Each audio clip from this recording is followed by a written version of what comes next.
আনদিনাখনৰ দৰে আজিও এটা সুন্দৰ প্ৰেমৰ কবিতাৰে আপোনালোকৰ পদূলিত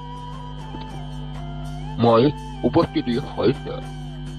কবিতাৰ শিৰোনামা সপোন। কবি সঞ্জীৱ দাস। সপোন। যোৱা নিশা এটি সপোন দেখিছিল। যৱনিকাৰে কৰা সপোন।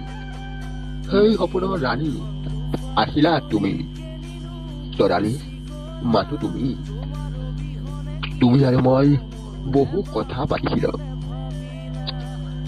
সেই যৱনিকাৰ পৰা সপোনটোত অতীতৰ বৰ্তমানৰ আৰু ভৱিষ্যতৰ বহুতো কথা এই যৱনিকাৰ পৰা সপোনটো তুমি ভাঙি নিদিবা। তৰালী তুমি ভাঙি নিদিবা।